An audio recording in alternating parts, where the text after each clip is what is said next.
بسم اللہ الرحمن الرحیم۔ اللہ تعالیٰ نے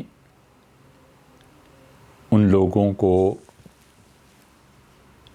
جو اسلامی حکومتوں میں اور اس کے بعد بھی اپنے اپنے دور میں اسلام کے بہترین نمائندے تھے، ان کی کئی ایک تصنیفات میں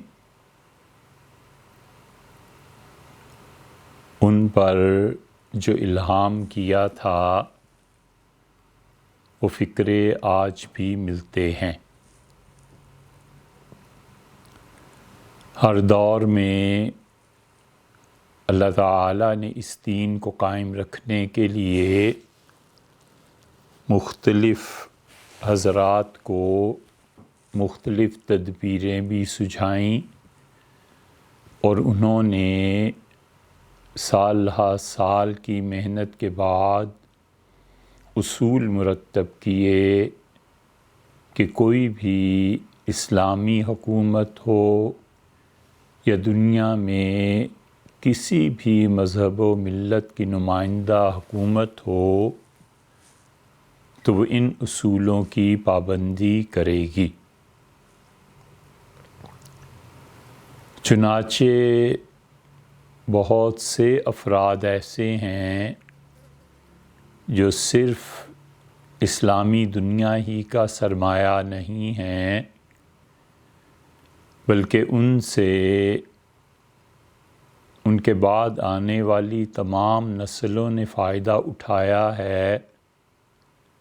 وہ نسلیں اپنے مذہب کے اعتبار سے یہودی ہوں، عیسائی ہوں، حتیٰ کہ ملحد ہوں، تو بھی ان لوگوں نے زندگی، معاشرہ، حکومت، قانون، انصاف، ان سب چیزوں میں ایسے اصول وضع کیے جو قیامت تک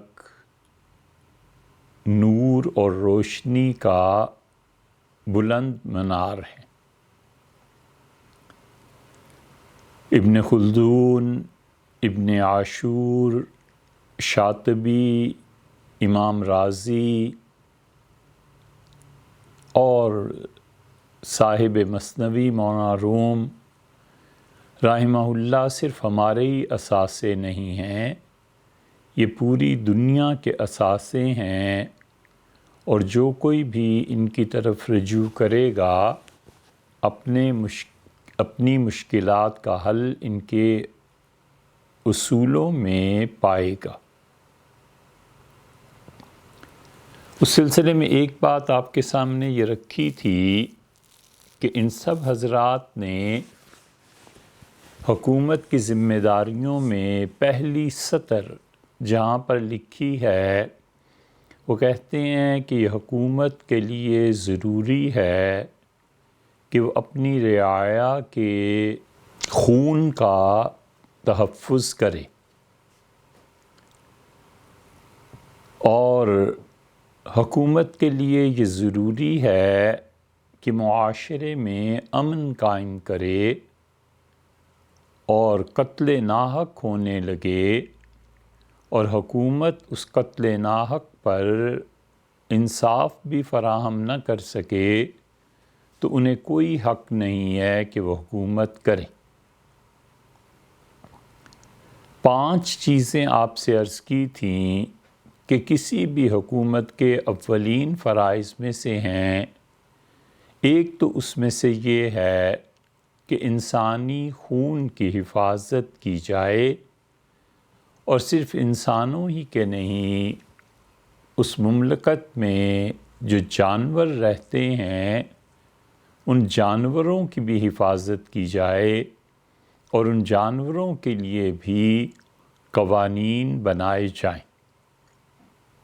چنانچہ آپ دیکھیں گے کہ خلافت اسلامیہ کے دور میں اگر کسی انسان نے کسی دوسرے انسان کا سدھایا ہوا کتا جو شکار کے لیے تھا اسے قتل کر دیا تو سیدنا عثمان رضی اللہ عنہ کے حالات جہاں بھی آتے ہیں ان کے دور کا انصاف اتنا تھا اور نظام اتنا مضبوط تھا کہ اس نے آ کے امیر المومنین رضی اللہ عنہ سے شکایت کی تو انہوں نے ایک کتے کے خون کو بھی رائیگاں قرار نہیں دیا۔ 20 اونٹ تاوان میں دوسرے کو ادا کرنے پڑے۔ یہ جرمانہ اس پہ لگا کہ آخر کسی بھی انسان کے شکار کے لیے سدھائے ہوئے کتے کو تم نے کیوں مار دیا؟ دوسری چیز، انسانی نفس کے بعد اور انسان کی جان کے بعد ان علماء اصول نے لکھا ہے کہ کسی بھی حکومت کے لیے یہ ضروری ہے کہ وہ انسانی نسل کی حفاظت کرے، اور انسانی نسل کی حفاظت کا مطلب یہ ہے کہ معاشرے میں نکاح کو رائج کیا جائے، اور حکومت کے علم میں یہ بات ہونی چاہیے کہ کون انسان کس کا بیٹا ہے، وہ کس کا بھائی ہے، ایک خاتون ہے تو وہ کس کی بیوی ہیں، اور ان سے ہونے والی اولاد کا باپ کون ہے۔ رشتوں کا تحفظ، انسانی نسل کا تحفظ، تاکہ ان لوگوں کے نسب آپس میں نہ ملے۔ شریعت نسب کے بارے میں اور رشتہ داریوں کے بارے میں 2 اصولوں کا اعتبار کرتی ہے کہ انسانی نسل یا تو وہ چلتی ہے خون کے رشتے کے ساتھ، اور یا وہ چلتی ہے دودھ پلانے کے رشتے کے ساتھ۔ اگر دودھ پلائی ثابت ہو جائے تو وہ بہن بھائی ہیں اور ان کا نکاح بالکل نہیں ہو سکتا، اور اگر خونی رشتے میں اللہ تعالیٰ نے اسے حرام قرار دیا ہے یا حضرت رسالت مآب صلی اللہ علیہ وسلم نے منع فرما دیا ہے تو ہرگز وہ رشتے قائم نہیں رکھے جا سکتے۔ 4 پارے کے آخر میں اور 5ویں پارے کے بالکل آغاز میں اللہ تعالیٰ نے خاص طور پر یہ لفظ استعمال فرمایا کہ حرمت علیکم، اللہ نے حرام قرار دیا تم پر ان ماؤں کو جنہوں نے تمہیں جنم دیا ہے، ان ماؤں کو جنہوں نے تمہیں دودھ پلایا ہے، اور پھر اس کے ساتھ ساتھ سوتیلی ماں کو بھی، اور سگی والدہ، یہ سب کے سب رشتے اللہ نے وہاں گنوائے ہیں، اور کئی ایک رشتے اللہ تعالیٰ نے فرمایا ہے کہ یہاں پر نکاح جائز نہیں ہے۔ اسی طرح اللہ تعالیٰ نے بہنوں کے متعلق فرمایا ہے کہ وہ تمہاری رضاعی بہنیں ہیں یا نسب میں بہنیں ہیں، یا یہ کہ تمہاری سوتیلی بہنیں ہیں، ہر طرح کا نکاح اللہ نے ان کے لیے ناجائز قرار دیا ہے۔ یہ سب رشتے قائم رہیں گے تو پتہ چلے گا کہ ماں ہے اور اس کے انتقال کے بعد اس کی وراثت کسے ملے گی، باپ کون تھا، اس کی وراثت سے کتنا حصہ کس کے پاس جائے گا۔ اگر مذہب نہ رہے اور وہ لوگ جو دنیا میں ڈھنڈورا پیٹتے ہیں کہ مذہب کی کوئی ضرورت نہیں ہے، تو انہیں چاہیے کہ وہ ان تمام مسائل کا حل بھی پیش کرے۔ دنیا کا کوئی بھی مذہب، وہ خواہ عیسائیت ہے، خواہ مسلمان ہے، یہودیت ہے، ہندوازم ہے، بدھ مت ہے، سب کے سب مذاہب ان رشتوں میں فرق کرتے ہیں۔ اور اب یہ جو شروع ہوئے ہیں، الحاد کی تحریک اٹھی ہے، یہ کہتے ہیں کہ ان رشتوں کا احترام اس وجہ سے نہیں ہے کہ مذہب نے سکھایا ہے، بلکہ اس وجہ سے ہے کہ ایک ٹریڈیشنل چیز بن گئی ہے۔ ٹریڈیشنز میں یہ ہے کہ ایک معاشرے میں ماں سے نکاح کوئی نہیں کرتا، لہٰذا اس کو معیوب سمجھا جاتا ہے۔ اب آئندہ سے ہم بھی اس پہ عمل کریں گے، اس میں مذہب کا دخل نہیں ہے۔ ہم کہتے ہیں ایک لمحے کے لیے ان ملحدوں کی بات مان لی جائے جو فخر سے اپنے لیے ملحد کا لفظ استعمال کرتے ہیں۔ ملحد کون ہوتا ہے؟ ایک طرف کو ہو جانے والا۔ ملحد کا لفظی معنی ہے کہ ایک طرف کو نکل جانے والا، ایک طرف کنارہ کر لینے والا۔ لاحد عربی میں کہتے ہیں قبر کو، اور قبر عرب جو کھودا کرتے تھے وہاں کی زمین کی صلابت اور سختی اور کم بارشیں ہونے کی وجہ سے وہ پہلے پورا تہہ تک کھڈا مارتے تھے، اور کھڈا مارنے کے بعد وہ ایک سائڈ سے ساری مٹی نکال دیتے تھے، اور مٹی نکالنے کے بعد میت کو اس کے اندر لٹا دیتے تھے، اور پھر اس کو مختلف چیزوں کے ذریعے، برتنوں کے ٹکڑوں کے ذریعے، مٹی کی بنی ہوئی پلیٹس کے ذریعے اسے بند کر دیتے تھے اور اس کھڈے کو بھر دیتے تھے۔ چنانچہ وہ کھڈا یہاں بھرا جاتا تھا اور قبر اس سے ذرا سا فاصلے پہ اصل میت وہاں لیٹی ہوئی ہوتی تھی۔ اس کو کہتے تھے لاحد، یعنی ایک طرف میت کو کنارے لگا دینا، ایک طرف کر دینا۔ الحاد کا مطلب ہے کہ انسان صحیح راستے کے بعد صحیح راستہ اسے معلوم ہو اور اس کے بعد وہ ایک کنارے کی طرف چلا جائے، ایک طرف کو ہو جائے۔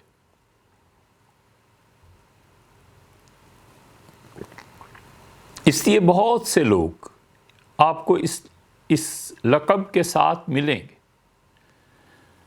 ہمیں ان لوگوں کو ملحد کہتے ہوئے حیا اس لیے آتی ہے کہ فقہا نے لکھا ہے کہ کسی کافر کو بھی کافر اس کی تذلیل کی نیت سے کہنا جائز نہیں ہے۔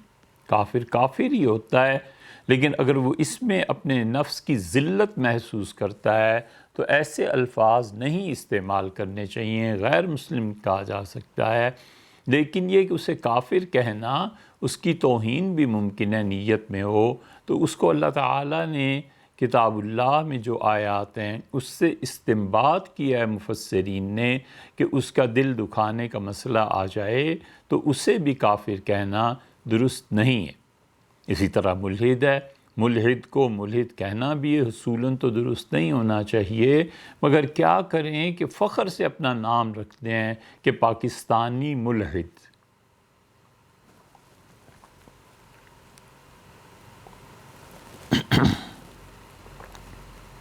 فخر سے اپنا نام رکھتے ہیں امریکی ملحد،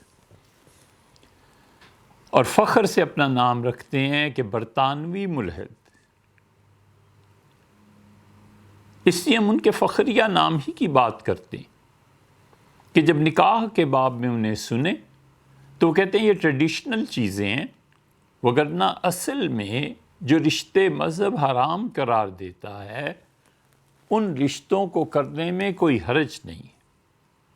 ہم کہتے ہیں کون اتنی لمبی بحث میں پڑے صاحب، آپ نے روشن خیالی اختیار کی اور آپ بہت زیادہ پڑھ لکھ گئے، تو آپ اس کار خیر کا آغاز خود اپنے گھر سے کیجیے۔ والدہ صاحبہ ہیں، ہمشیرگان ہیں، اور جو بھی ہیں اس مسئلے میں زیادہ نہیں پڑھتے، آپ آغاز کر کے دنیا کو بتائیں کہ اسلام غلط مذہب ہے اور آپ نے صحیح معنی میں انسانیت کا نفاذ کیا ہے۔ آپ جب کہتے ہیں کہ تمام مذاہب غلط ہیں، ہمیں کوئی ضرورت نہیں ہے اور سائنس کی ضرورت ہے، اور اسی لیے آپ آخر پہ کہتے ہیں عام تو مسلمان بیچارے کہتے ہیں اللہ حافظ، وہ بیچارے ایسے ہی دقیانوسی قسم کے ہیں، امت پوری ایسے ہی معاذ اللہ گمراہ ہے اور بے وقوف ہے اور انہوں نے پڑھا ہی نہیں ہے، وہ کہتے ہیں سائنس حافظ۔ تو اللہ کا متبادل سائنس ہے، آپ اپنے گھر سے آغاز کیجئے۔ عمر زیادہ ہو گئی ہے تو صاحبزادی صاحبہ سے نکاح کیجئے۔ نکاح بھی کی کیا ضرورت ہے، صرف تعلقات ہی قائم کرنے، نکاح تو غلطی ہو گئی ہم سے کہنے کی۔ دنیا بھر میں الحاد کا پرچار کریں اور اس پہ کسی کے ماتھے پہ شکن نہ پڑے، اور ہم دو چار الفاظ ذرا تہذیب سے ہٹ کے کہہ دیں تو اس دنیا کے سب سے بڑے مجرم اور ظالم ٹھہرے۔ اس لیے عقل انسانی بھی بتاتی ہے کہ رشتوں کا احترام ہونا چاہیے۔ شریعت اسی لیے اس پہ زور دیتی ہے اور کہتی ہے کہ حکومت کی ذمہ داری ہے، حکومت کو پتہ ہونا چاہیے کہ کون کس کا باپ ہے، کون کس کا بیٹا ہے، کون کس کی والدہ ہے، کون کس کی بہن ہے۔ جب وراثت تقسیم ہوگی تو یہ ساری چیزیں دیکھنی پڑیں گی، اور اسی طرح جب رشتے ہوں گے، یہ دوسری بات ہے، پہلا تو وراثت کا، اور دوسرے شریعت یہ کہتی ہے کہ کبھی بھی کوئی ایسا رشتہ نہیں ہونے دیں گے کہ وہ دو خواتین ایک ہی شخص کی سوتیلی ایک اور ایک اس کی اوپر سوکن لائی گئی، یہ دو خواتین کسی ایک مرد کے نکاح میں جمع ہوں، جبکہ اصلاً اللہ نے ان کے لیے قرابت اور رشتہ داری کو قائم رکھنا ضروری قرار دیا۔ اللہ تعالیٰ نے فرمایا وَأَن تَجْمَعُوا بَيْنَ الْأُخْتَيْنِ، اور ہم نے اس کو بھی حرام کیا ہے کہ تم دو بہنوں کو بیک وقت نکاح میں رکھو۔ آخر اس کی حکمت کیا ہے، مصلحت کیا ہے؟ جہاں ایک بیوی ہے دوسری بیوی بھی اسی کے گھر سے، ساس و سسر وہی ہیں، دو بیٹیاں، ایک مرد نے دو بیٹیوں سے شادی کر لی، کیا حرج؟ کوئی عقل اس پہ کام نہیں کرتی۔ اللہ نے اس لیے منع فرمایا، جو مفسرین نے لکھا ہے کہ ان بہنوں کا آپس میں ایک دوسرے کا خیال رکھنا، ایک دوسرے سے محبت، ایک دوسرے سے تعلق، دکھ سکھ میں کام آنا، یہ فرض ہے۔ اور جب ایک دوسرے کی سوکن بن جائے گی تو حسد، رقابت، ایک دوسرے سے نفرت، ایک ہی شوہر پر اپنی اجارہ داری کو قائم رکھنا، یہ بالکل ممکن ہے کہ کبھی وہ دونوں بہنیں آپس میں لڑ پڑیں۔ تو جب لڑیں گی تو اللہ نے اصل رشتہ جو رکھا تھا دونوں کے درمیان محبت کا، وہ ختم ہو جائے گا۔ اسی اللہ تعالیٰ نے منع کیا کہ پھوپھی اور بھتیجی یہ رشتہ ایسا ہے جسے قائم رہنا چاہیے، خالہ اور اسی طرح بھانجی یہ رشتے ایسے ہیں جنہیں قائم رہنا چاہیے، چچی اور بھتیجی۔ اللہ تعالیٰ نے فرمایا کسی وَأَن تَجْمَعُوا بَيْنَ الْأُخْتَيْنِ کے قاعدے کے تحت فقہا نے ثابت کیا ہے کہ دو ایسی خواتین کسی مرد کے نکاح میں جمع نہیں ہوں گی جن میں اصلاً اللہ نے ضروری قرار دیا ہے کہ وہ سب سے پہلے اپنے خاندانی رشتے کا لحاظ کریں۔ اور اسی لیے حضرت رسالت پناہ صلی اللہ علیہ وسلم نے جب مکہ مکرمہ فتح ہوا ہے تو رسول اللہ صلی اللہ علیہ وسلم نے جو خطبہ دیا تھا اس کے ٹکڑے مختلف جگہ پر آئے ہیں۔ ان میں سے ایک جگہ آتا ہے کہ نبی کریم صلی اللہ علیہ وسلم نے منع فرمایا کہ خالہ اور اس کی بھانجی کو، پھوپھی اور اس کی بھتیجی کو ایک ہی وقت میں نکاح میں جمع نہیں کیا جائے گا، اور الفاظ یہ ارشاد فرمائے کہ لوگوں یہ رشتہ حرام ہے، حرام، فاربیڈن، روا نہیں ہے۔ اور سیدنا عمر رضی اللہ عنہ کے دور میں، یہ ہم اس کی ایک اور مثال دے رہے ہیں کہ سیدنا عمر رضی اللہ عنہ کے دور میں ایک مرتبہ ایسے ہو گیا تھا کہ ایک آدمی نے شادی کی اور پھر اس نے اسی لڑکی کی پھوپھی سے بھی نکاح کر دیا۔ امیر المومنین رضی اللہ عنہ نے بلایا اور درے مارے اس کو اور کہا تمہیں اتنا بھی نہیں پتا، اتنا علم بھی نہیں ہے کہ رسول اللہ صلی اللہ علیہ وسلم نے اس رشتے کو حرام قرار کیا ہے، طلاق دو تم ایک کو، منع فرما دیا، تاکہ نسل، انسانی رشتے، ایک دوسرے کا ادب، احترام، رشتوں کا تقدس، یہ سارے کا سارا قائم رہے۔ تو وراثت میں گڑبڑ، معاشرتی زندگی گزارنا عذاب، شریعت ان دونوں پہلوؤں کو پیش نظر رکھ کے کہتی ہے کہ لوگوں کی حفاظت کی جائے۔ اور تیسری چیز جس کو شریعت اہمیت دیتی ہے وہ کہتی ہے کہ نکاح کے بغیر اور گواہوں کے بغیر اگر اس طرح اجازت دے دی جائے تو نسل انسانی کی حفاظت نہیں کی جا سکتی، نسل میں نہیں پتہ چلایا جا سکتا کہ آخر یہ کس کا بیٹا ہے اور کون کس کا بھتیجا اور بھانجا ہے، کیونکہ وہ عورت جو جنم دے رہی ہے وہ جانتی ہے کہ کس سے ہو سکتا ہے اور بسا اوقات وہ بھی نہیں جانتی۔ اسی لیے شریعت کا مزاج اتنا سخت ہے اس معاملے میں کہ وہ کسی کو یہ اجازت نہیں دیتے کہ کوئی کسی پر تہمت لگائے۔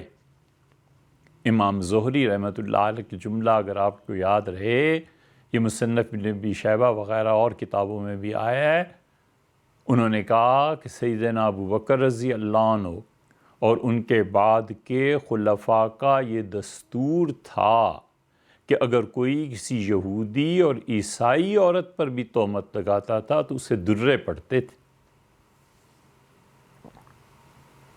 کسی یہودی عورت کے متعلق ریمارکس پاس کرنا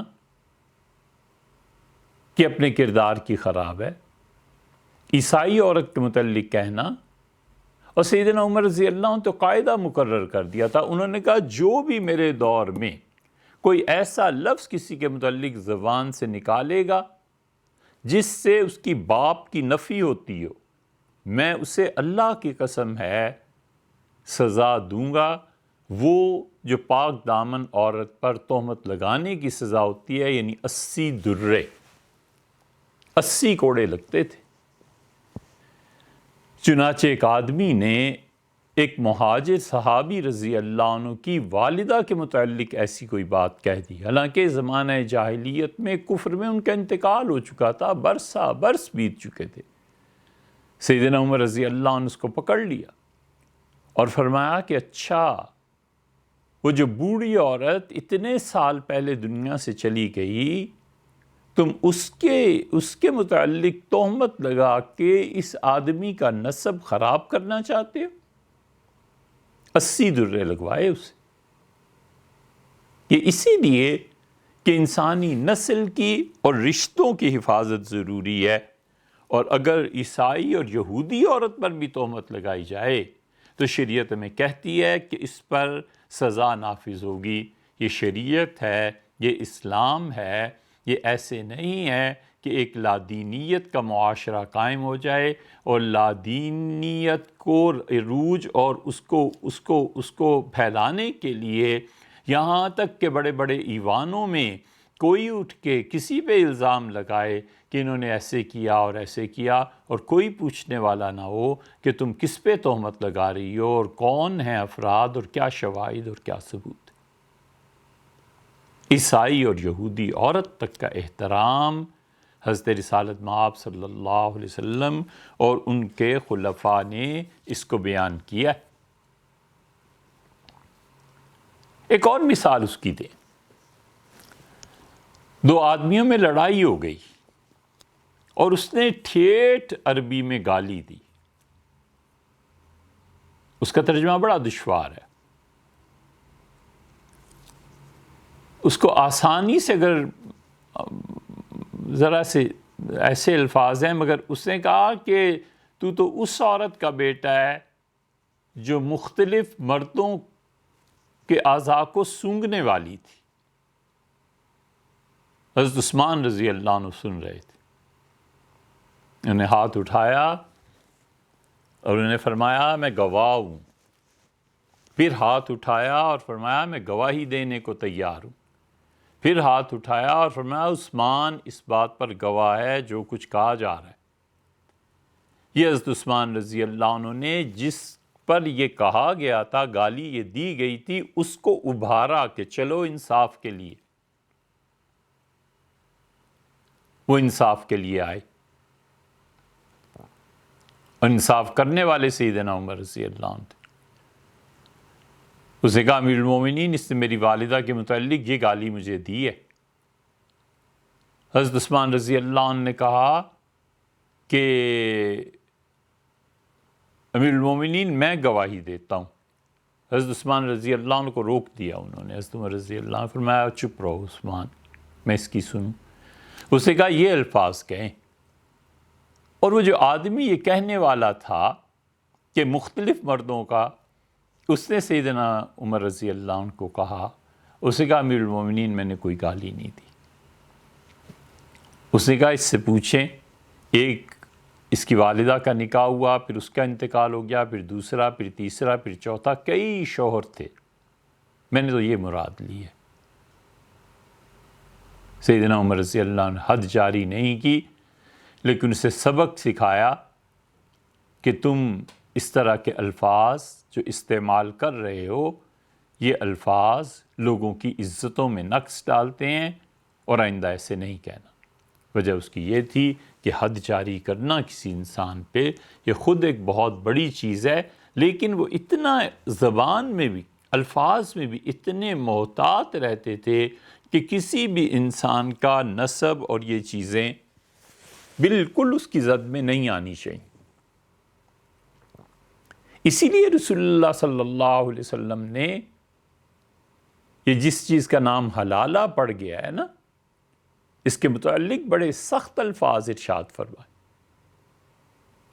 ہمارے ہاں چونکہ لوگوں نے شریعت پڑھی نہیں، اس لیے وہ بچوں کا کھیل اسے سمجھتے ہیں اور 3 طلاقیں بیک وقت دے آتے ہیں اور پھر کہتے ہیں کہ شریعت نے کیا حکم دیا ہے۔ اسی لیے خواتین اعتراض کرتی ہیں اور کہتی ہیں کہ اللہ نے یہ سزا ہمارے لیے کیوں رکھی؟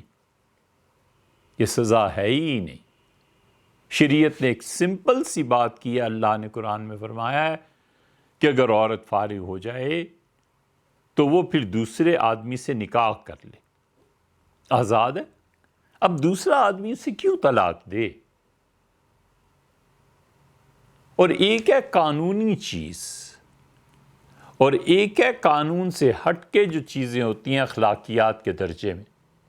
شریعت نے کوئی حق اس کو نہیں دیا کہ یہ دوسرا شوہر طلاق دے تاکہ پہلے شوہر کے لیے وہ جائز ہو جائے، لیکن جب قانون آتا ہے، قانون اور اخلاقیات کا فرق، شریعت کہتی ہے کہ اچھا قانونی طور پر تو یہ نکاح ہو گیا ہے، اس کو تو کوئی چیلنج نہیں کر سکتا، البتہ وہ طلاق دیتا ہے تو پھر طلاق کے بعد پہلے شوہر کا حق ہے کہ اگر وہ پیغام بھیج دے۔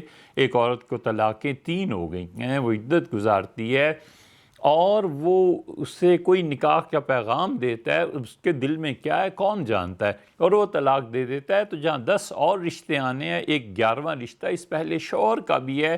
شریعت نے یہ قانون کی چیز بتائی تھی، لوگوں نے اسے کھیل بنا لی۔ عبداللہ ابن مسعود رضی اللہ عنہ نے کہا جو اس لیے نکاح کرتے ہیں کہ بعد میں اسے طلاق دے دیں اور پہلے شوہر کے لیے اسے درست قرار دیں، مصنف عبدالرزاق کی 6 جلد میں آتا ہے۔ انہوں نے کہا ملعونون علی لسان محمد صلی اللہ علیہ وسلم یوم القیامہ، قیامت کے دن یہ لوگ رسول اللہ صلی اللہ علیہ وسلم کی زبان سے اپنے لیے لعنت سنیں گے۔ کہ اللہ کی پھٹکار ہو ایسے لوگوں پر، اللہ کی لعنت ہے۔ قیامت کے دن ملعونون علی لسان محمد صلی اللہ علیہ وسلم یوم القیامہ، قیامت کے دن رسول اللہ صلی اللہ علیہ وسلم لعنت بھیجیں گے ایسے آدمیوں پر، اس لیے کہ نسب خراب ہوتا ہے، اس لیے کہ عورتیں اس لیے نہیں ہیں کہ معاذ اللہ ثم معاذ اللہ انہیں حوث اور عیاشی کا ذریعہ بنایا جائے۔ ایک آدمی شادی کرتا ہے، کیوں شادی کرتا ہے؟ ایک پورا گروہ ایسا ملے گا جو اس لیے شادی کرتا ہے کہ عیاشی کرے۔ اللہ تعالیٰ نے منع کیا، اللہ نے فرمایا محسنین، نکاح کی قید میں لانے والے بنو، غیر مسافرین، صرف جنسی تلذذ اور صرف اپنے جنس کی تسکین کے لیے نکاح نہ کرنا، ولا متخذی اخدان، نکاح عیاشی کے لیے کرنا تو بہت دور کی بات ہے۔ اللہ تعالیٰ نے فرمایا ولا متخذی اخدان، یہ چوری چھپے جو آشنائیاں ہیں یہ بھی نہ کرنا، یہ گرل فرینڈز کے فون اور لوگوں سے چھپا کر اس طرح کی عیاشیاں، اللہ نے اسے بھی منع کیا صاف لفظوں میں۔ اللہ نے فرمایا ہے کہ محسنین غیر مسافرین، اور نکاح کی قید میں لانا اور اپنی خواہشات کی وجہ سے پانی بہانے والے نہ بننا، ولا متخذی اخدان، اور نہ ہی چوری چھپے عورتوں سے آشنائیاں کرنا، یہ اسی لیے کہ نسل انسانی کی حفاظت رہے۔ سیدنا عمر رضی اللہ عنہ کے زمانے میں ایک بہت غریب آدمی مدینہ منورہ میں حاضر ہوا، اور ذخیرۃ العقبہ جو نسائی کی شرح ہے، اور مصنف ابن ابی شیبہ میں بھی غالباً ہے یہ روایت، اس میں بھی دیکھ لینا چاہیے۔ ذخیرۃ العقبہ کی 28ویں جلد میں ہے یہ، اور وہ اتنا غریب تھا، اپنے بھائیوں کے ساتھ آیا کہ ایک دھجی اس نے اپنے جسم پہ آگے باندھ رکھی تھی، ایک پیچھے باندھ رکھی تھی، اور یہ سیدنا عمر رضی اللہ عنہ کے پاس سیدھا چلا گیا۔ وہاں کوئی دربار اور یہ وہ چیزیں تو تھی نہیں، اور ڈائریکٹ ملا اور کہا امیر المومنین میری مدد کریں، میرے بھائی بھی میرے ساتھ آئے ہیں، بچے ہیں یہ سارے، اور ہماری مالی حالت بہت خراب ہے۔ سیدنا عمر رضی اللہ عنہ چپ ہو گئے، ساری بات سنتے رہے، پھر سے فرمایا کہ میں تمہاری مدد کچھ سوچتا ہوں کیا کروں۔ اور قصہ یہ پیش آیا مکہ مکرمہ میں کہ ایک قریش کے لڑکے نے اپنی بیوی کو طلاق دے دی، اور طلاقیں بھی 3 دے دی۔ وہ لڑکی کو اس شوہر سے تعلق تھا، کوئی آدمی اس کے پاس گیا اور اس نے کہا کہ آج کل مکہ مکرمہ میں ایک فقیر آیا ہوا ہے، جوان لڑکا ہے، اور اسے ذوالرقعتین اسی لیے کہتے تھے کہ 2 دھجیوں کا باندھنے والا، تو اگر تم کہو تو میں ذوالرقعتین کو کہوں کہ وہ تم سے نکاح کر لے اور پھر طلاق دے دے، اور یہ اپنے شوہر کے لیے پہلے کے لیے جائز ہو جائے گی۔ تو اسے اپنے پہلے شوہر سے تعلق تھا، محبت تھی، جو بھی واسطہ تھا، اسے کہا تم جا کے بات کرو۔ اس نے بات کی تو اس کے تو وارے نیارے ہو گئے۔ اس نے کہا ہیں یہ قریش میں میرا رشتہ؟ اس کا میں بالکل تیار ہوں۔ نکاح ہو گیا، اور نکاح ہونے کے بعد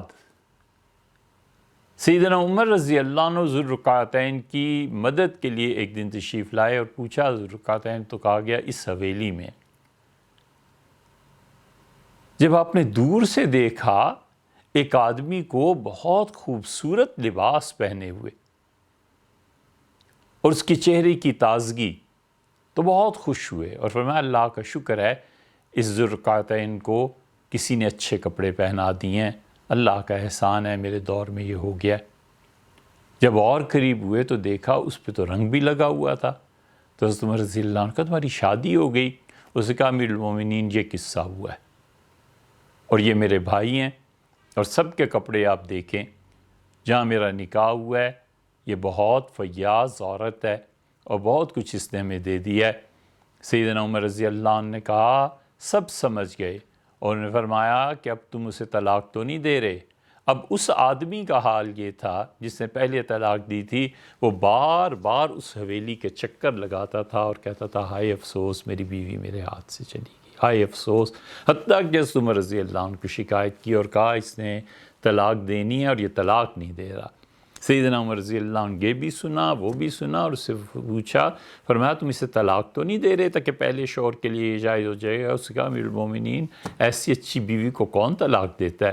سیدنا عمر رضی اللہ عنہ نے کہا اگر تم نے کبھی اسے طلاق دی نا تو یہ میرا درہ دیکھتے ہوئے میں تمہارے سر پہ ماروں گا کہ تم پہلے شوہروں کے لیے بیویاں اس طرح جائز کرنے والے بن جاؤ گے، میں تمہارے سر پہ ماروں گا۔ یہ اسی لیے کہ نسل کی حفاظت رہے، یہ اسی لیے سب کچھ کہ کوئی آدمی کسی کے نسب میں دخل نہ دے سکے۔ جھوٹا دعویٰ آ کے کر دیتا ہے عدالت میں کہ یہ میرا بھائی ہے، زمین کی تقسیم میں یہ ہے، کون اس چیز کو بھگتے گا؟ اس لیے نسل کی حفاظت یہ دوسری ذمہ داری ہے جو ریاست کی ہے، اور ریاست کو پتہ ہونا چاہیے، ریکارڈ پورا ہونا چاہیے کہ کس کا کس کے ساتھ نکاح ہوا ہے اور کس کا کیا رشتہ بنتا ہے۔ اور اسی وجہ سے امیر المومنین سیدنا عمر رضی اللہ عنہ کو رپورٹ دی گئی، صحابہ کرام رضی اللہ عنہ جا رہے تھے، اور ایران کی فتح میں ایک علاقہ تھا، اور عرض کیا گیا کہ امیر المومنین وہاں پر بہت ہی بے حیائی کا رواج ہے اور بہن اور بھائی آپس میں شادی کرتے ہیں۔ سیدنا عمر رضی اللہ عنہ کا یہ خط میرا ان کو دکھانا اور انہیں کہنا کہ خبردار میں آئندہ کبھی ایسی بات سنوں اور ان کے پاس جاؤ، اور اگر وہ اس رسم کو چھوڑنے کے لیے تیار نہیں ہیں تو ان پہ جہاد کرو اور مار دو ان لوگوں کو جو اس رشتے کو توڑتے۔ یہ سب نسل انسانی کی حفاظت۔ اور دوسری طرف وہ بچے اگر دنیا میں آ جائیں جن بچوں کے والد کا پتہ نہیں ہے، جن کا نسب مشکوک ہے،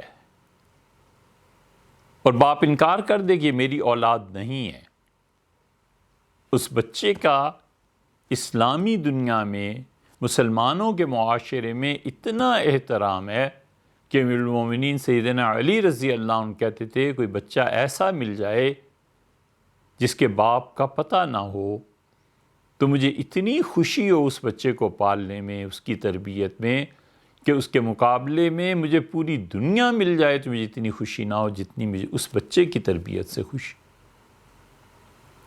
سیدنا عمر رضی اللہ عنہ کی اپنی باندی مرجانہ،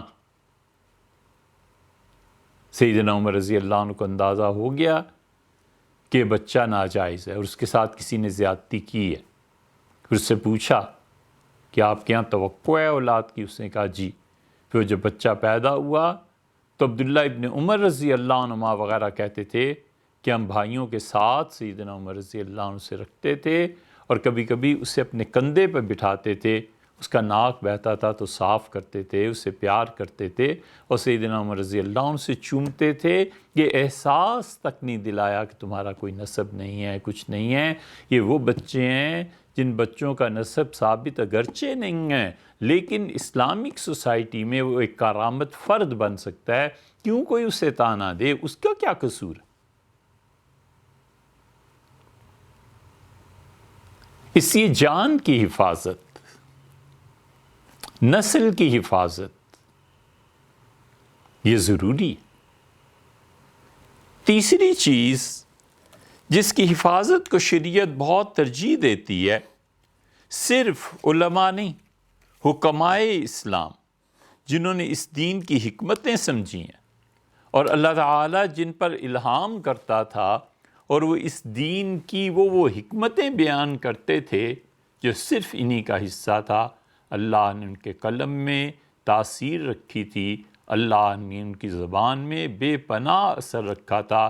حضرت شاہ ولی اللہ محدث دہلوی اور ان کے بعد مولانا قاسم نانوتوی، مولانا اشرف علی تھانوی رحمہم اللہ، ان لوگوں کے آپ دیکھیں گے تو یہ دین کی علتیں بیان کرتے ہیں، دینی احکامات کی مصلحتیں بیان کرتے ہیں، اور نگاہ وہاں تک پہنچتی ہے کہ پچھلے حکماء کی نگاہ کبھی کبھی وہاں تک نہیں پہنچتی۔ تیسری چیز جس کو شریعت ضروری قرار دیتی ہے اور کہتی ہے کہ اس کی حفاظت ہونی چاہیے، ہر ایک کے ذمے ہے، اور صرف شریعت ہی نہیں، بڑی سے بڑی غیر مسلموں کی حکومت بھی اسے ضروری قرار دیتی ہے، وہ مال کا تحفظ ہے کہ حکومت چاہے کسی کی بھی ہو اپنے عوام کے مال کو لٹنے سے بچائے، اور جو مال حکومت کے پاس ہے اس کی بھی حفاظت کرے۔ مال کی دوہری ذمہ داری ہے، حکومت کے پاس کانے ہیں، حکومت کے پاس ٹیکس لگانے کے اختیارات ہیں، حکومت کے پاس بہت سے اختیارات مالی معاملات کے ہیں، وہ اپنے مالی ذرائع کی بھی حفاظت کریں اور عوام کے مال کی بھی حفاظت کریں۔ آپ کو معلوم ہے کہ سیدنا عمر رضی اللہ عنہ نے ملک میں ٹیکس لگایا اور انہوں نے ٹیکس کو یکساں نہیں رکھا، شام والوں سے زیادہ ٹیکس وصول کرتے تھے اور یمن والوں سے کم ٹیکس وصول کرتے تھے، ایک ہی چیز ہے اس پہ ٹیکس لگا ہے۔ سیدنا عمر رضی اللہ عنہ کہتے تھے فرض کر لیجئے کہ 1 درہم ہے، تو فرماتے تھے شام والے ہیں یہ 1.5 درہم اس کا ٹیکس دیں۔ یہ سب فرضی بات کر رہا ہوں۔ فرضی بات سے مراد یہ کہ قیمتیں ہم فرضی کر رہے ہیں. اور یمن والوں کا آتا تھا تو فرماتے تھے 1 درہم ہے 1.25 درہم دے دیں. کسی نے پوچھا امیر المومنین اب دونوں سے ٹیکس وصول کر رہے ہیں، شام والوں سے بھی یمن والوں میں سے بھی، دونوں میں آخر فرق کیوں ہے؟ سیدنا عمر رضی اللہ عنہ نے کہا کہ شام والے امیر لوگ ہیں، ان پہ زیادہ ٹیکس لگے گا، ان سے زیادہ پیسہ وصول کیا جائے گا، اور یمن والے غریب لوگ ہیں، میں یمنیوں سے کم پیسے وصول کروں گا، اس لیے کہ ان میں استطاعت نہیں ہے، طاقت نہیں. یہ جتنا ٹیکسیشن کا نظام لوگ اب سمجھتے ہیں، سوچتے ہیں یا اس پہ فخر کرتے ہیں، انہیں چاہیے کہ وہ اسلامی معیشت کو بھی پڑھیں کہ پچھلے زمانوں میں کیا ہوتا تھا. اس لیے حکومت کی یہ ذمہ داری ہے کہ وہ اس مال کی بھی حفاظت کرے جو اس کی تحویل میں ہے، اور اپنی رعایا کے مال کی بھی حفاظت کرے. رعایا کے مال میں ڈاکہ پڑ جاتا ہے، رعایا کے مال میں چوری ہو جاتی ہے، حکومت کے ہاں ڈاکہ پڑ جاتا ہے، بیت المال میں چوری ہو جاتی ہے. سیدنا عمر رضی اللہ عنہ جو لوگ راستے میں کوئی چیز اٹھا کر چل دیتے تھے اور اٹھائی گیری جسے کہتے ہیں اس پہ سزا دیتے تھے کہ اسے کیوں کسی کی چیز اٹھائی ہے اور چل پڑا. اس قدر اطمینان اور اس قدر سکون کا معاشرہ تھا کہ محدثین کہتے ہیں کہ ہمارے قافلے ایران سے چلتے تھے، خراسان سے، اور ہم حج کرنے جاتے تھے اور عمرہ کرنے جاتے تھے، اور راستے میں جو علاقے پڑتے تھے وہاں کے گورنر نے کہہ دیا تھا کہ اگر تم جا رہے ہو اور تم اونٹ باندھنے والی رسی گر جائے تم سے کہیں اور وہ رسی کوئی اٹھا لے تو میری ذمہ داری رہی. ایک محدث کہتے ہیں میں نے جان بوجھ کے ایک جگہ رسی پھینک دی یا کوئی چیز پھینک دی. 1 سال کے بعد میں پھر اسی راستے میں آیا اور اس محلے میں آ کے کہا لوگوں سے کہ فلاں چیز میری یہاں کہیں گر گئی تھی، تم میں سے کوئی ہے؟ تو ایک آدمی گیا اور گھر سے اٹھا کر لے آیا اور اس نے کہا یہ ہے جی آپ کی چیز، یہ آپ سے گر گئی تھی، آپ علامتیں بتائیں مجھ سے لے لیں. اس نے علامتیں بتائیں، اس نے دے دی.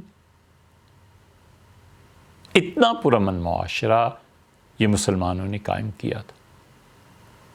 اسی لیے اللہ تعالیٰ نے قرآن کریم میں فرمایا ہے کہ لوگ جو مال لوٹتے ہیں، پہلے قصہ بیان کیا حضرت آدم علیہ السلام کے 2 بیٹوں کا، قابیل، قائن. موجودہ تورا جو ہے آپ اس میں دیکھیں تو قائن کا لفظ ملے گا، اور حابیل وہ جو مظلوم ظلم سے شہید کر دیا گیا، اور قابیل نے قتل کیا تھا. اللہ تعالیٰ اس قصے کے فوراً بعد فرماتے ہیں من اجل ذالک، اور اسی وجہ سے. من اجل ذالک سے مراد یہ نہیں ہے کہ 2 بھائیوں کا جو قصہ بیان ہوا ہے، اس سے مراد یہ ہے کہ ناحق قتل، ناحق لوٹ، ناحق قتل جب ہوتے ہیں دنیا میں، من اجل ذالک، اسی وجہ سے کیا ہوتا ہے، اس کے مفاسد اور اس کے نقصان کیا ہیں. کتبنا علی بنی اسرائیل، ہم نے بنی اسرائیل پر یہ لکھ دیا تھا، ان کے لیے یہ طے کر دیا تھا کہ انہ من قتل نفسا بغیر نفس، کہ کوئی آدمی بغیر کسی شرعی حکم کے کسی کو قتل کرے گا. یہ بنی اسرائیل کے لیے، تورات کے لیے اللہ نے فرمایا ہم نے وہاں لکھ دیا تھا کہ جو بھی کوئی کسی کو قتل کرے گا او فساد فی الارض، یا زمین میں فساد پھیلائے گا، فکأنما قتل الناس جميعا، یہ ایسے ہی ہے جس نے اس نے تمام انسانوں کو قتل کر دیا. تمام انسانوں کو کوئی نہیں قتل کر سکتا. قرآن کے اس لفظ پر غور کرنا چاہیے، فکأنما، گویا کہ اس کی فطرت کی طرف اشارہ ہے، اس کی فطرت کی ایذا پسندی کی طرف اشارہ ہے. 1 کو قتل کرتا ہے، 2 کو کرتا ہے، 3 کو کرتا ہے. یہ اسلامی حکومت اور مسلمانوں کی حکومت میں فرق ہے. مسلمانوں کی حکومت میں آج کے دور میں جہاں پر خود اقرار کرتا ہے کہ میں نے 150 آدمیوں کو قتل کیا ہے، 200 کو قتل کیا ہے، اسے بھی کوئی نہیں پوچھتا. اور اللہ فرماتے ہیں ہم نے تورات میں یہ ضروری لکھ دیا تھا، ضروری قرار دیا تھا کہ دیکھو جو آدمی بھی شریعت کی اجازت کے بغیر، شریعت کی اجازت کس طرح سے ہوتی ہے؟ مثلا کسی نے قتل کیا تو اس کا خون، مثلا کسی نے ڈاکہ ڈالا تو اس کا خون جائز ہے، اور بھی بعض صورتیں، او فساد فی الارض، یا اس نے زمین میں فساد مچایا تو پھر کیا ہوگا؟ فَكَأَنَّمَا قَتَلَ النَّاسَ جَمِيعًا، اس کا اتنا ہی بڑا یہ جرم ہے ایک قتل بھی، جیسے اس نے پورے انسانوں کو قتل کر دیا۔ وَمَنْ أَحْيَاهَا، اور جس انسان نے ایک کو بچا لیا۔ اس کا ترجمہ یہ کرنا کہ ایک کو زندگی دی، یہ ٹھیک نہیں ہے، فرق سمجھیے۔ زندگی دی وہ اللہ کے قبضے میں، اور کسی کو بچا لینا، اس کی زندگی کے لیے نئے اسباب پیدا کر دینا۔ اللہ فرماتے ہیں کہ پھر دیکھو ومن احیاہا، اور کسی نے اگر زندہ کرنے کے نہیں بلکہ اسباب ہلاکت سے دور کر دیا، مر جاتا اگر آپ اسے پناہ نہ دیتے، سردی سے ٹھٹر رہا تھا، عین ممکن تھا کہ اسے بخار ہوتا اور وہ مر جاتا، آپ نے اسے بچا لیا۔ ڈاکٹر ہے، کمال کی بات ہے ان ڈاکٹرز کے لیے۔ اللہ نے فرمایا من احیاہا، جس آدمی کو تم نے زندگی کے اسباب مہیا کر دیے، فَكَأَنَّمَا أَحْيَا النَّاسَ جَمِيعًا، وہ اتنا ہی بڑا آدمی ہے جسے اس نے ساری انسانیت کو بچا لیا، ہلاکت سے بچا لیا۔ ٹرین کا حادثہ ہونے چلا تھا اور اس نے ہمت کر کے اس حادثے سے لوگوں کو بچا لیا۔ یہ اپریشیٹ کیا اس انسان کے اس جذبے کو، قحط پڑ گیا تھا، عین ممکن ہے لوگ مر جاتے، اس نے اپنے پاس جو کچھ تھا اس قحط میں خرچ کر دیا۔ آج کل چائنا وائرس پوری دنیا میں پھیلا ہوا ہے، لوگوں کو چاہیے کہ لوگوں کی زندگیوں کو بچائیں، لوگوں کی بھوک کو دور کریں۔ اللہ کہتے ہیں ومن احیاہا، اور جس نے ان چیزوں کو ہٹا دیا جس کی وجہ سے کوئی ایک انسان مر جاتا، فَكَأَنَّمَا أَحْيَا النَّاسَ جَمِيعًا، وہ ایسا ہی ہے جیسے اس نے پوری انسانیت کو بچا لیا۔ وَلَقَدْ جَاءَتْهُمْ رُسُلُنَا بِالْبَيِّنَاتِ، اور ہمارے انبیاء علیہ السلام ان یہودیوں کے پاس بہت واضح احکامات لے کے آئے تھے۔ بینات کا ایک ترجمہ یہ کیا گیا ہے کہ بہت واضح معجزات انہوں نے دکھائے، لیکن معجزہ اس جگہ سے کچھ مناسبت ایسی اس کی بنتی نہیں۔ حضرت شاہ عبد القادر صاحب رحمۃ اللہ علیہ نے بہت اچھا ترجمہ کیا ہے کہ وہ صاف احکامات لے کے آئے کہ قتل نہیں کرنا، جہاں انسانی زندگی کو تحفظ مل سکتا ہے تم نے تحفظ دینا ہے۔ ثم ان کثیرا منہم، اور پھر ان میں سے بہت سے یہودی ایسے ہیں، بعد ذالک، بہت سے لوگ اس ملک میں اس جگہ پر ایسے ہیں، فی الارض، اس زمین میں، لمسرفون، وہ زیادتی کرنے والے ہیں، بغیر وجہ کے لوگوں کو مارتے ہیں، بغیر وجہ کے قتل کرتے ہیں، بغیر کسی وجہ کے لوگوں پر ناحق مقدمے چلانا، بغیر کسی وجہ کے لوگوں کو جیل ڈال دینا، بغیر کسی وجہ سے لوگوں کو اچک لینا، اٹھا لینا تاکہ ان کی فیملی ساری کی ساری تنگ ہوتی پھرے اور وہ ترستے رہیں کسی کے آنے کے لیے۔ یہ سوچنا چاہیے ان کو۔ اللہ نے فرمایا ہے پھر بہت سے ظالم ایسے بھی ہیں جو زمین میں حد سے بڑھے، اور ایک تفسیر یہ بھی کی گئی ہے کہ یہ ڈاکو۔ انما جزاء الذین یحاربون اللہ ورسولہ، اور لوگوں دیکھو سزا ان انسانوں کی جو اللہ اور اس کے رسول صلی اللہ علیہ وسلم سے جنگ کرتے ہیں۔ اللہ تعالیٰ سے تو کوئی جنگ کر نہیں سکتا۔ یہ جس سودی نظام کو تمام مسلمان حکمرانوں نے، حکومتوں نے جاری کر رکھا ہے اور ہم عوام نے، مسلمانوں نے اسے قبول کر لیا ہے، ہم نہ اس کے خلاف بولتے ہیں، نہ اس سے بچنے کی کوشش کرتے ہیں، نہ ہم لوگوں کو یہ شعور اور تعلیم دیتے ہیں کہ یہ سود ہے، اس کے نظام سے ہمیں اپنے آپ کو بچانا ہے، پکڑے جائیں گے اور مارے جائیں گے۔ یہ سود کا نظام اللہ نے کہا فَأَذَنُوا بِحَرْبٍ مِّنَ اللَّهِ وَرَسُولِهِ، یاد رکھو یہ سود کا نظام اللہ سے جنگ ہے۔ اللہ اور اس کے رسول صلی اللہ علیہ وسلم جنگ کرنا کوئی آسان بات ہے؟ ہم کم سے کم اتنا تو کر سکتے ہیں کہ ذہنی طور پر نفرت کریں اس نظام سے، ہم اتنا تو کریں کہ ہم بیزاری کا اظہار کریں کہ اے رب جس نظام کے ہم تحت جی رہے ہیں، ربنا اخرجنا من هذه القرية الظالم اهلها، اللہ اس بستی سے نجات دے کسی طرح جس کے حکمران ظالم ہیں، وجعل لنا من لدنك وليا، اور اللہ اپنے پاس سے ہماری ولایت فرما، وجعل لنا من لدنك نصيرا، اور اللہ اپنے پاس سے کوئی مدد فرما، رب نجنی من القوم الظالمین، اللہ اس ظالم قوم سے نجات دے ہمیں۔ ہم اتنا بھی نہ کریں، اس کے اظہار پہ بھی ذلت کی دھمکیاں ملیں، کہاں جائے آدمی؟ اسی لیے اللہ تعالیٰ کہتا ہے، اور ہم بار بار آپ کی توجہ اس طرف دلاتے ہیں، اللہ تعالیٰ نے فرمایا میرے فرشتے ماریں گے اور پوچھیں گے فیما کنتم، زندگی کہاں گزاری، کس نظام کے تحت؟ ہم میں سے کوئی ہے جو مرتے وقت ساری دنیا سے جس کے تعلقات منقطع ہو گئے ہیں، وہ اور اس کا پروردگار ہی بس اب رہ گیا ہے، اور اگلوں نے اٹھا کر قبر میں رکھا آنا ہے؟ قرآن کہتا ہے کہ ہمارے فرشتے ماریں گے روح نکالتے ہوئے اور پوچھیں گے فیما کنتم، زندگی کہاں گزار کے آئے؟ سود کے نظام کے تحت، بغیر کسی خلافت کے، بغیر کسی امارت کے۔ اور حضرت رسالت پناہ صلی اللہ علیہ وسلم صحیح حدیث میں کہتے ہیں کہ جب تم قبر میں لٹائے جاؤ گے نا تو پہلا سوال ہوگا رب کون ہے، دوسرا حضور اقدس صلی اللہ علیہ وسلم کے متعلق، تیسرا تمہارا دین کیا تھا، اور چوتھا سوال نہ مولوی بیان کرتے ہیں نہ کوئی بیان کرتے ہیں، آپ بھولے ہوئے ہیں؟ حضور اقدس صلی اللہ علیہ وسلم چوتھا سوال فرشتے کریں گے، ہوگے فیما کنتا، زندگی کہاں گزاری؟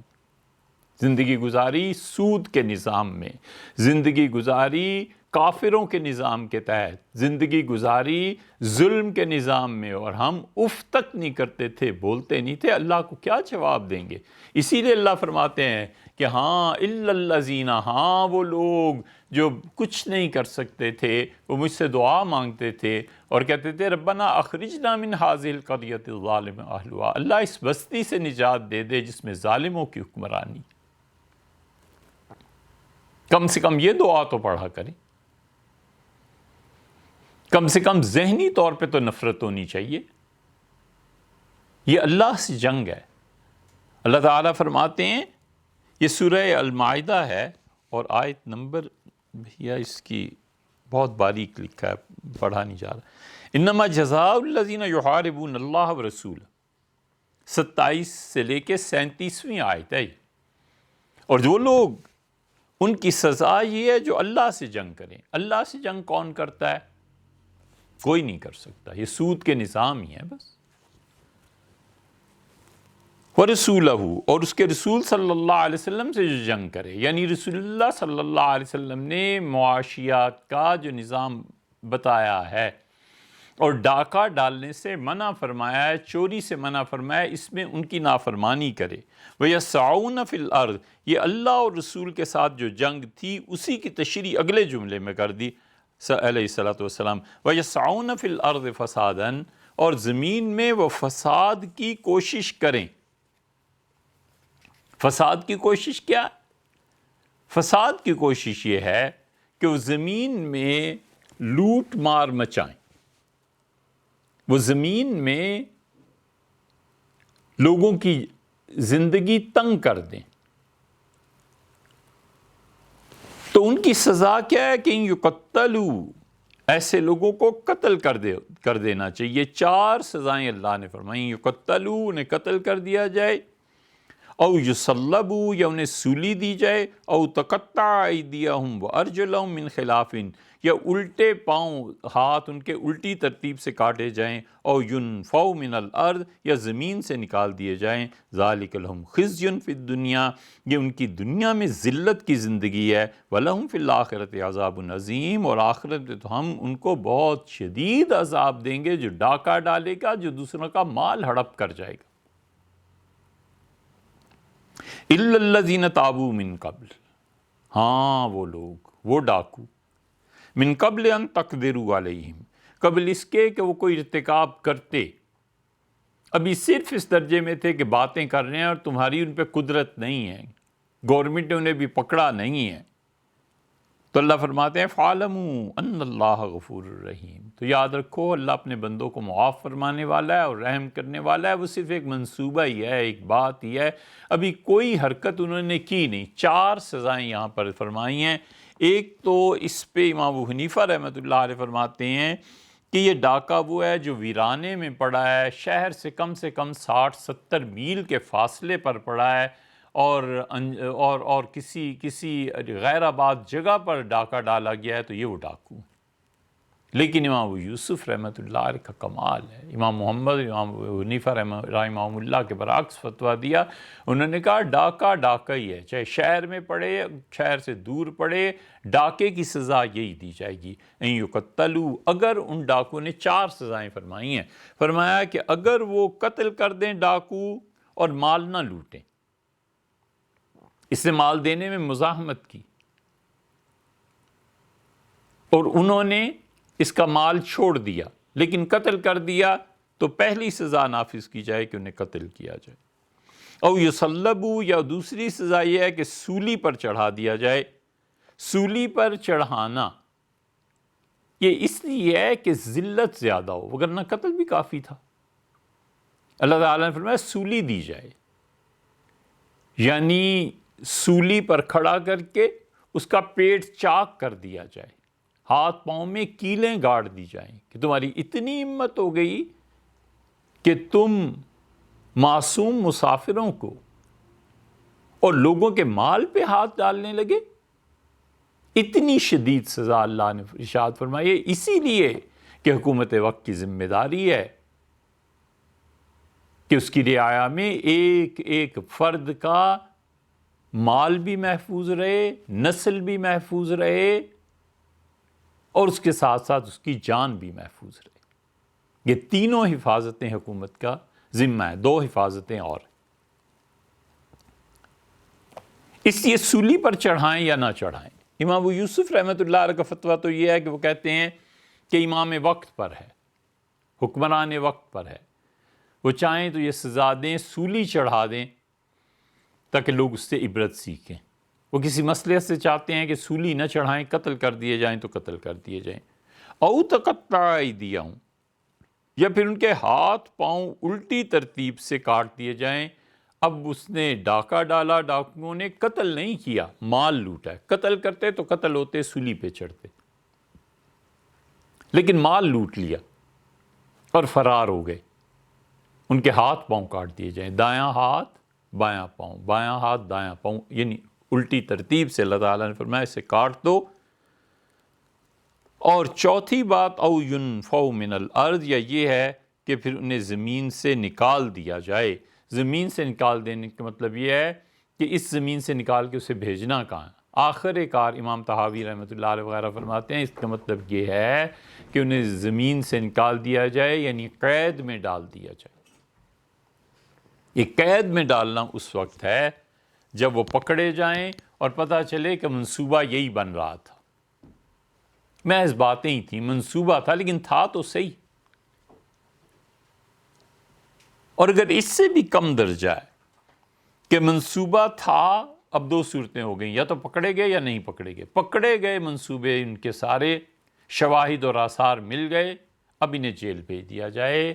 سیدنا علی رضی اللہ عنہ وہ اتنے اس معاملے میں، ان چیزوں میں، ان تمام معاملات میں امیر المومنین رضی اللہ عنہ اتنے محتاط تھے کہ ایک لڑکا لایا گیا اور سیدنا علی رضی اللہ عنہ، لمبا قصہ ہے، امیر المومنین رضی اللہ عنہ سے کہا کہ تم نسب لوگوں کا خراب کرو گے، شرعی سزا اس پہ نافذ کی۔ بدکاری کی وجہ سے درے لگوائے گئے اور 1 سال کے لیے امیر المومنین نے کہا اسے جیل میں ڈال دو۔ سال بھر جو لڑکا جیل میں رہ کے آئے گا نا، اسے خود کچھ عقل آئے گی کہ مجھے شادی کرنی ہے، یہ کرتوت کرنے ہیں، معاذ اللہ، استغفر اللہ۔ اسی قرآن کہتا ہے کہ منصوبہ پکا بن گیا، موقع کی تلاش میں تھے۔ اسی لیے فقہاء نے اللہ تعالیٰ فرماتے ہیں من قبل ان تقدروا علیہم، قبل اس کے کہ تم ان پہ قدرت پالو، انہیں پکڑ لو۔ اور اگر الا الذین تابوا، لیکن انہوں نے توبہ کر لی، تو پھر اللہ فرماتے ہیں اللہ بہت غفور الرحیم ہے۔ اللہ تعالیٰ معاف کرنے والا ہے۔ یہ ان لوگوں کے لیے ہے جو لوگ یہ کرتوت کرتے ہیں، ڈاکے ڈالتے ہیں۔ اسی لیے سیدنا عمر رضی اللہ عنہ اٹھائی گیری پر بھی سزا مقرر تھی۔ ایک شخص نے بیت المال کی جعلی مہر بنوا لی اور سیدنا عمر رضی اللہ عنہ کی مہر لگا کر وہ پیسے لے لیتا تھا بیت المال سے۔ امیر المومنین رضی اللہ عنہ کو پتہ چلا تو سزا بھی دی اور کوڑے بھی لگے اور 1 سال کی قید دی۔ لیکن اس زمانے میں بہت کم یہ جرم تھا صحیح، اور جو تھا تو انہوں نے اس کے ساتھ یہی کیا۔ اسی لیے مال کی حفاظت اتنی ضروری ہے حکومت کے ذمے۔ سیدنا عمر رضی اللہ عنہ خلافت راشدہ سے دیکھیں کیسی کیسی مثالیں ملتی ہیں۔ ایک آدمی سے پوچھا تم نے زمین لی تھی اس کا کیا ہوا؟ اس کا امیر المومنین وہ زمین بیچ دی۔ تو اسے فرمایا کہ پیسہ کہاں ہے؟ اس نے کہا میرے پاس ہے۔ فرمایا اپنے پاس نہ رکھو، یہ پیسہ لے جا کر تمہاری بیوی کا جہاں بستر بچھا ہوا ہے، پلنگ ہے، چارپائی ہے، اس کے نیچے گڑھا کھودو اور یہ پیسہ حفاظت سے وہاں رکھ دو۔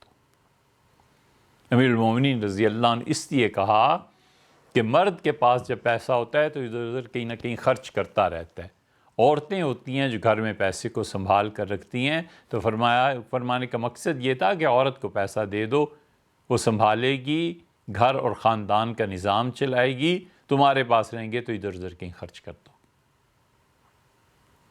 یہ اسے مشورہ دیا، اس لیے کہ مال کی حفاظت ضروری، اس سے کوئی مستثنا نہیں ہے سوائے ان انسانوں کے جن پہ اللہ نے زہد اور اللہ نے دنیا سے بے رغبتی کے اس مقام تک پہنچایا ہے کہ وہ ابو ذر غفاری رضی اللہ عنہ کے نقش قدم پہ ہیں، اور مال کی محبت اللہ نے ان کے دلوں سے نکال دی۔ ایسے ہی قصہ یاد آتا ہے، حیدرآباد دکن، اللہ تعالیٰ کبھی توفیق بخشے تم حیدرآباد پہ پوری ریکارڈنگ کرائیں کہ حیدرآباد ریاست تھی کیا چیز، اور کون کون خوش نصیب لوگ تھے ان میں۔ میر عثمان علی خان نظام تھے تو وہ سپہر میں کنگ عثمان، کنگ کوٹھی جو تھی اس سے چلتے تھے۔ عثمان ساغر ایک جگہ ہے حیدرآباد میں، حیدرآباد دکن میں، سیر کے لیے تشریف لے جاتے تھے۔ اور ایک دن وہ جو نکلے ہیں تو بڑا گیٹ دروازہ کھولا گیا کنگ کوٹھی کا، اور وہ کنگ کوٹھی کا دروازہ بازار کی طرف تھا۔ تو ان کے جو محافظ تھے، جو خالص عرب دستے تھے، وہ ان کے لیے جگہ بناتے تھے کہ ان کی گاڑی اطمینان سے جا سکے، کوئی حفاظت رہے ان کی، کوئی حملہ نہ کر سکے وغیرہ وغیرہ۔ چاؤش انہیں کہتے تھے۔ تو چاؤش جو تھے وہ بہت سے انہیں نظر آئے،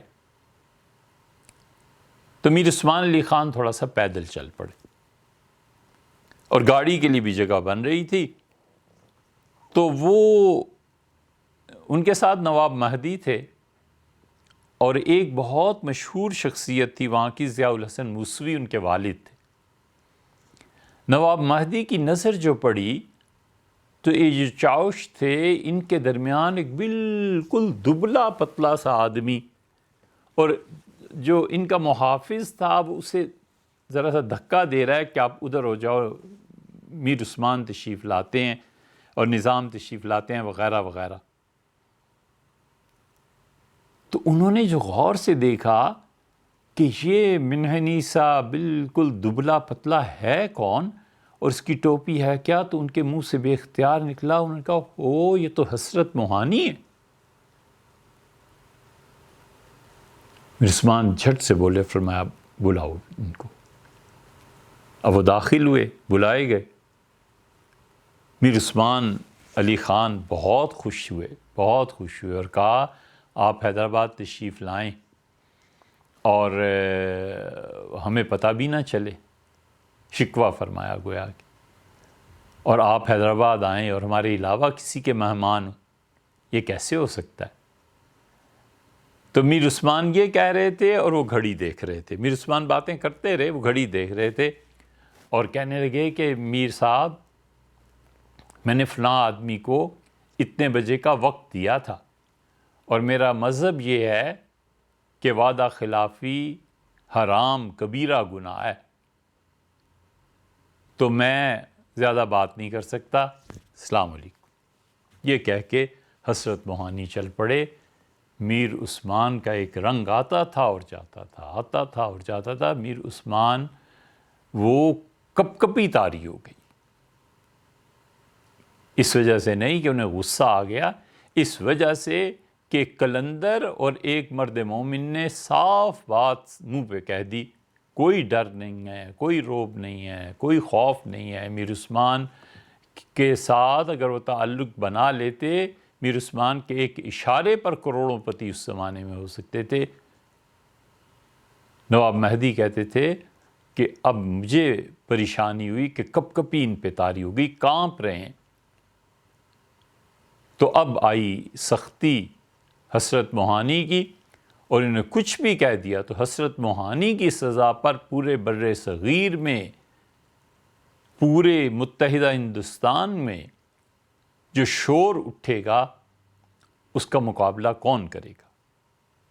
میں بھی سوچ ہی رہا تھا یہ کہ میر عثمان بولے, فرمایا جو کچھ اس شخص کے بارے میں سنا تھا اس سے بڑھ کے پایا, اور گاڑی میں بیٹھے اور فرمایا کہ حسرت موہانی واقعی سچے مومن آدمی.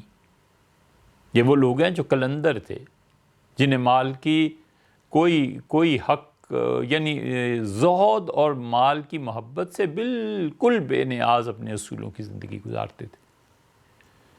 یہ تو بیچ میں قصہ یاد آ گیا, وگرنہ شریعت یہ ضروری قرار دیتی ہے کہ مال جو ہے اس کے لیے تدبیر کی جائے, کارگر تدبیر کی جائے تاکہ اسے کمایا جائے.